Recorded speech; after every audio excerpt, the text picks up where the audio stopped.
ఇచ్చాడు. మహిళలకైతే నీకు 15, నీకు 15, నీకు 18, నీకు ఇష్టానికి చెప్పారు.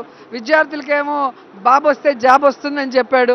ఈరోజు చంద్రబాబుకి, లోకేష్ బాబుకి, పవన్ బాబుకి మాత్రమే ఉద్యోగాలు వచ్చాయి. ఈ రాష్ట్రంలో ఏ బాబుకి రాలా. కానీ జగనన్న వచ్చినప్పుడు ఎన్ని లక్షల ఉద్యోగాలు ఇచ్చారు జగనన్న ఒకసారి మనం గమనించాలి. అలాగే అన్నదాతకి వెన్నుదండు అన్నాడు. ఈరోజు అన్నకి ఆ రోజు ఎన్టీఆర్ అన్నకేమో వెన్నుపోటు పొడిచాడు. ఈరోజు రైతన్నలకి వెన్నుపోటు పొడుస్తున్నాడు. మరి అలాగే మహిళల్ని మోసం చేశాడు. ఎవరిని మోసం చేయలేదు చంద్రబాబు నాయుడు కూటమి ప్రభుత్వం. ఇవి కాక ఈరోజు బెల్ట్ షాపులతో గంజాతో కుప్పంలోనే గంజా ఎంత దొరికిందో మనం చూసాం. హోంమంత్రి నియోజకవర్గం పక్కలో అండ్ ఆమె హోంమంత్రి ఉన్న జిల్లాలోనే ఏ విధంగా గంజాయి వరదలై పారుతుందో మనం చూస్తున్నాం. విద్యార్థులందరినీ కూడా ఈరోజు నాశనం చేసే కార్యక్రమం ఈ కుటుంబ ప్రభుత్వం చేస్తుంది.